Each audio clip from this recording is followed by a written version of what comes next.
समस्त को नमस्कार। Praise the Lord. जय मसीह की भाई भौणी माने आपण माने खुशी अच्छी आमर विश्वास अटे।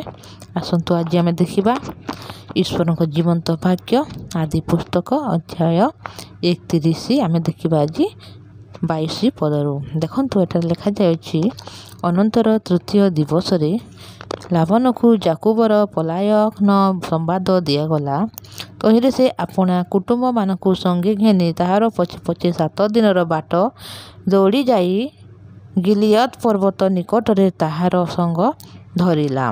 देखंतु आमे जेतेबेले यार जेतेबेले प्रथम वीडियो रे देखिथिले कि एठारे जाकुब को जेतेबेले निज ससुर लाभन के मध्य तांको स्त्री एवं तांको पिला छुआ मानक सहित विदाय केबे मध्य करिवा पई चाहू नाहंती परं ताकू पुनी तांको साथी रे रखी से आउ धनवान हेबा पई चाहुचंती जद्वारा एठारे कोन हेछि लाभन जेतेबेले घरे नथिले से खेत को जेथिले लोम छेदन करिया पई सेही समस्या रे कोन हेछि जाकुब निजर दुई भार्या एवं समस्त पिला छुआ मानक निज संगरे घेनी से कौन कर चली आसी एही संवाद को तृतीय दिवस रे लाभन को जना पड़ुछि।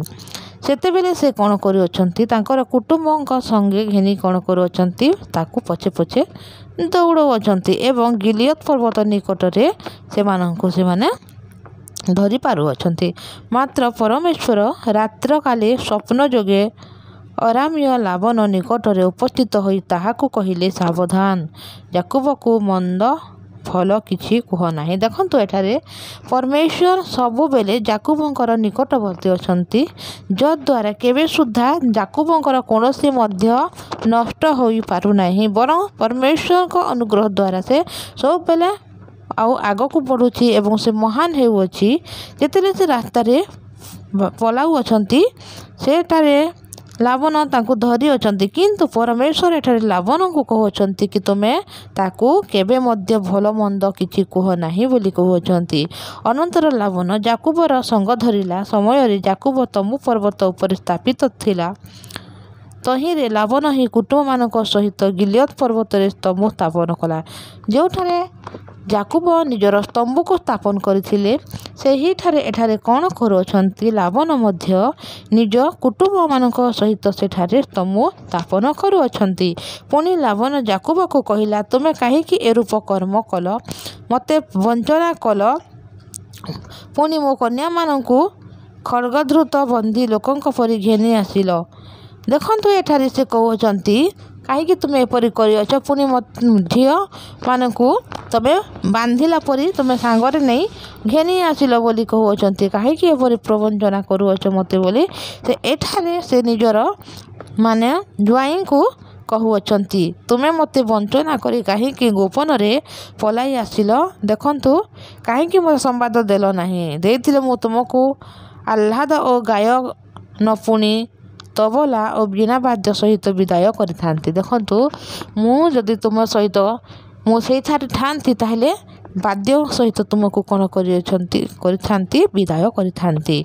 तुम्हें मोहर पुत्र कन्या मानकू चुमन करने को ही मते सुजोग देल नहीं ए अति अज्ञातर कर्म। देखंतु मो झील मानक जो तुम्हें नहीं कि आसुअछ मो झील मान सहित मते केबे मध्य तांको स्नेह करने प्रेम करने चुमन देवाई केही मध्य मते समय मध्य देल नहीं बोली एठारे कहउछंती। एहा होछि अति अज्ञातर कर्म।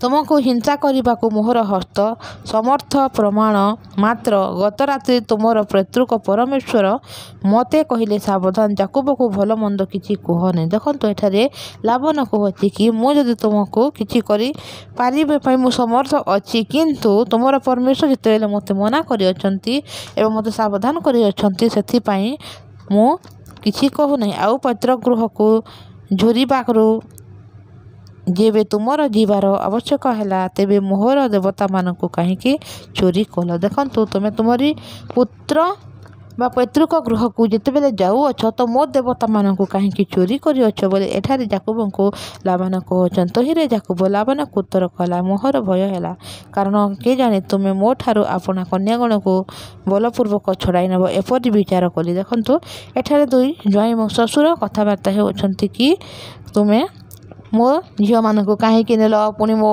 ଠାକୁରଙ୍କୁ କାହିଁକି ନେଲ? କିନ୍ତୁ ଏଠାରେ ସେ କହୁଛନ୍ତି ମୁଁ ଏଥିପାଇଁ ସେଠାରୁ ଆସିଲି ବିନା କହିକି, କାରଣ ମୁଁ ଡରି ଯାଇଥିଲି। କାରଣ ତୁମେ ଯଦି ବଲପୂର୍ବକ ତୁମରି କନ୍ୟାମାନଙ୍କୁ ମୋ ଠାରୁ ଛଡ଼େଇ ନେବ ବୋଲି କହେ, ମାତ୍ର ତୁମେ ଯାହା ନିକଟରୁ ତୁମର ଦେବତାମାନଙ୍କୁ ପାଇବ ସେ ବଞ୍ଚିବ ନାହିଁ। ମୋ ଠାରେ ତୁମର ଯାହା ଅଛି ତାହା ଆମମାନଙ୍କ କୁଟୁମ୍ବ ଗଣର ସାକ୍ଷାତରେ ଚିହ୍ନ କରିନିଅ। ଯେହେତୁ ଯାକୁବ ରାହେଲର ସେହି ଚୋରି କରିବା ବିଷୟ ଜାଣିନଥିଲେ। ଦେଖନ୍ତୁ, ନିଜ ବାପାଙ୍କ ଯେଉଁ ଠାକୁରମାନଙ୍କୁ ଚୋରି କରିଥିଲେ ରାହେଲ, କିନ୍ତୁ ଏ ବିଷୟରେ ଯାକୁବ କେବେ ମଧ୍ୟ ଜାଣିନଥିଲେ। ସେଥିସକାଶୁ ଏଠାରେ କହୁଅଛନ୍ତି କି ଆମ ପରିବାର ମଧ୍ୟରେ ଯଦି କାହାରି ପାଖରେ ତୁମରି ଦେବତା ବା ତୁମରି ଠାକୁରମାନେ ମିଳିବେ ତାହେଲେ ସେ କେବେ ମଧ୍ୟ ବଞ୍ଚିବ ନାହିଁ। ସେଥିସକାଶୁ କ'ଣ କର, ତୁମେ ସମସ୍ତଙ୍କୁ କ'ଣ କର, ତୁମେ ଚେକ୍ କର ବୋଲିକରି ଏଠାରେ କହୁଅଛନ୍ତି।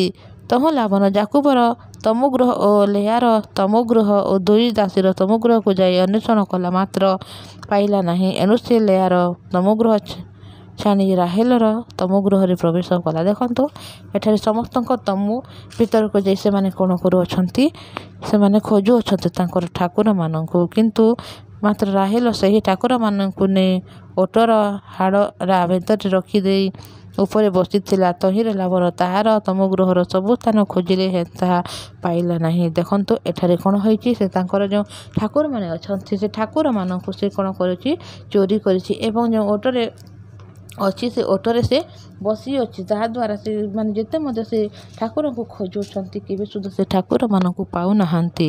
ତ ଆମେ ଧୀରେ ଧୀରେ କରି ସମସ୍ତ ବିଷୟ ଦେଖିବା ଭାଇ ଭଉଣୀମାନେ। ଦେଖନ୍ତୁ, ଯେତେବେଳେ ଯାକୁବ ନିଜ ଶ୍ୱଶୁରଙ୍କ ଘରରୁ ବାହାରି କ'ଣ କରୁଅଛି, ନିଜର ପୈତୃକ ଗୃହକୁ ଆସୁଅଛି, କିନ୍ତୁ ତା ଶ୍ୱଶୁର ସେ ତାକୁ କ'ଣ କରୁଅଛନ୍ତି, ଦୌଡ଼ଉଅଛନ୍ତି।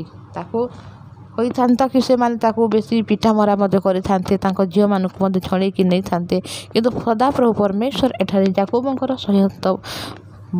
ସହବର୍ତ୍ତୀ ଅଟନ୍ତି, ଯଦ୍ୱାରା ସେ କେବେ ମଧ୍ୟ ଯାକୁବଙ୍କୁ କିଛି ମଧ୍ୟ କରିପାରୁନାହିଁ। ବରଂ ପରମେଶ୍ୱର ତାକୁ କ'ଣ କରୁଛି, ସାବଧାନ କରୁଅଛନ୍ତି, କିଛି ମଧ୍ୟ ତାକୁ ଭଲ ମନ୍ଦ କହ ନାହିଁ ବୋଲିକରି। କାରଣ ଯାକୁବ ଈଶ୍ୱରଙ୍କ ଗୋଟିଏ ମନୋନୀତ ଲୋକ ଥିଲେ, ଦାସ ଥିଲେ, ଯାହାଦ୍ୱାରା ପରମେଶ୍ୱର ଯାକୁବଙ୍କ ଦ୍ୱାରା ତାଙ୍କର ପ୍ରତିଜ୍ଞାକୁ ମଧ୍ୟ ଏଠାରେ ପୁରା କରିବା ପାଇଁ ଚାହୁଁଛନ୍ତି। ତ ଦେଖନ୍ତୁ, ଆଜି ଆମେ ଏତିକି କହିବା, ଆସନ୍ତୁ ଆଜି ଆମେ ପ୍ରାର୍ଥନା କରିବା। ଧନ୍ୟବାଦ ପବିତ୍ର ପରମେଶ୍ୱର ପିତା, ଧନ୍ୟବାଦ ଦେଉଛି ପ୍ରଭୁ, ତୁମରି ଦୟା ତୁମରି ଅନୁଗ୍ରହ ମହାନ ଅଟେ। ତୁମେ ସମ୍ଭାଳି ରଖିଲ ପ୍ରଭୁ, ସୁନ୍ଦର ସମୟ ଦେଇଅଛ, ତୁମର ଜୀବନ୍ତ ବାକ୍ୟକୁ ଆମ ଜୀବନ ତୁମେ ଦେଇଅଛ। ଧନ୍ୟବାଦ ଦେଉଛେ। ଏଠାରେ ଯେତେବେଳେ ପଢ଼ୁଛୁ ପିତା ସଦାପ୍ରଭୁ ପରମେଶ୍ୱର, ତୁମେ ଆମର ନିକଟବର୍ତ୍ତୀ ଅଟ, ସହବର୍ତ୍ତୀ ଅଟ ପ୍ରଭୁ। କାରଣ ଯାକୁବ ଯେତେବେଳେ ଘରକୁ ଛାଡ଼ି ସେ ଯେତେବେଳେ ନିଜର ଭାର୍ଯ୍ୟାଙ୍କ ସହିତ ସେଠାରୁ ପଳାଇ ଯାଉଥିଲା, କିନ୍ତୁ ମଧ୍ୟ ସେଥିରେ ତାକୁ ସେ ଲାବଣ ଧଡ଼ଉଛି, ସେ ପାଉଛି, କିନ୍ତୁ ମଧ୍ୟ କିଛି କରିପାରୁନାହିଁ। କାରଣ ପରମେଶ୍ୱର ତୁମେ ଯାକୁବଙ୍କ ସହିତ ଅଟ। ପବିତ୍ର ପରମେଶ୍ୱର ପିତା, ପ୍ରାର୍ଥନା କରୁଛି ଆମ ଭାଇ ଭଉଣୀମାନଙ୍କ ଜୀବନରେ ହେଇପାରେ କେତେ ଦୁଃଖ କଷ୍ଟ ଯନ୍ତ୍ରଣା ବି ଥାଇପାରେ ପିତା, ସେମାନେ ଏତେବେଳେ ଝୁଙ୍କି ମଧ୍ୟ ପଡ଼ିଥିବେ ପ୍ରଭୁ, କିନ୍ତୁ ତୁମେ ତାଙ୍କର ସହବର୍ତ୍ତୀ ଅଟ ପ୍ରଭୁ। ଯେପରି ଯାକୁବଙ୍କର ତୁମେ ସୁରକ୍ଷା ଦେଉଛ, ଠିକ୍ ସେହିପରି ଆମ ଭାଇ ଓ ଭଉଣୀମାନଙ୍କର ତୁମେ ସୁରକ୍ଷା ଦେଉଛ ବୋଲି ବିଶ୍ୱାସ କରୁଛି ପ୍ରଭୁ। ଜୀବନ୍ତ ପବିତ୍ର ପରମେଶ୍ୱର ପିତା, ତୁମେ ସମସ୍ତ ଅସମ୍ଭବକୁ ସମ୍ଭବ କରିବାର ପରମେଶ୍ୱର ଯାକୁବକୁ ଯେପରି ତୁମେ ମହାନ କରିଅଛ, ଠିକ୍ ସେହିପରି ଆମ ଭାଇ ଭଉଣୀମାନଙ୍କୁ ତୁମେ ମହାନ କରି ସାରିଅଛ ପ୍ରଭୁ। ଧନ୍ୟବାଦ ଦେ ପବିତ୍ର ପରମେଶ୍ୱର ପିତା, ପ୍ରାର୍ଥନା କରୁଛି ରାଜା, ଯାହା ବି ପିତା ଏହି ସୁନ୍ଦର ସମୟରେ ଭାଇ ଭଉଣୀମାନେ ଯେଉଁମାନେ ପଢ଼ୁଛନ୍ତି ତାଙ୍କର ଏକ୍ଜାମ୍ ମଧ୍ୟ ଚାଲିଛି ପ୍ରଭୁ, ତୁମେ ଆଶୀର୍ବାଦ କର। ସେମାନେ ଯେପରି ଭଲ ଭାବରେ ଏକ୍ଜାମ୍ ମଧ୍ୟ ଦେବାକୁ ପାରିବେ, ଭଲ ନମ୍ବରକୁ ପାଇବାକୁ ପାରିବେ, ତୁମର ଗୌରବାନ୍ୱିତ କରିବାକୁ ପାରିବେ, ସାହାଯ୍ୟ କର। ତାଙ୍କ ପରିବାରର ପ୍ରତ୍ୟେକ ସଦସ୍ୟକୁ ଦୟା କର। ଯେଉଁ ଭାଇ ଭଉଣୀ ବାକ୍ୟକୁ ଶୁଣିଛନ୍ତି ପ୍ରଭୁ, ସେମାନଙ୍କୁ ତୁମେ ଆଶୀର୍ବାଦ କର, ଯାହାଦ୍ୱାରା ପ୍ରତ୍ୟେକ ଦିନ ତୁମର ଜୀବନ୍ତ ବାକ୍ୟକୁ ଶୁଣିବେ ପିତା, ବିଶ୍ୱାସ ଦ୍ୱାରା ଆଗେଇ ଚାଲି ସୁସମାଚାର ପାଇଁ ଯେପରି ଜୀବନକୁ ଅତିବାହିତ କରିବାକୁ ପାରିବେ, ସାହାଯ୍ୟ କର। ପବିତ୍ର ପରମେଶ୍ୱର ପିତା, ତୁମେ ମୋ ପ୍ରାର୍ଥନାକୁ ଶୁଣିଅଛ, ଧନ୍ୟବାଦ ଦେଉଛି। ଏମାନଙ୍କୁ ତୁମେ ରୋଗ ଦୁଃଖରେ ପୀଡ଼ିତ ଥିବା ପ୍ରତ୍ୟେକ ଜଣଙ୍କୁ ତୁମେ ସୁସ୍ଥତା ଦିଅ, ଯେଉଁମାନେ ହସ୍ପିଟାଲ ଅଛନ୍ତି ସେମାନଙ୍କୁ ମଧ୍ୟ ସୁସ୍ଥତା ଦିଅ ପ୍ରଭୁ।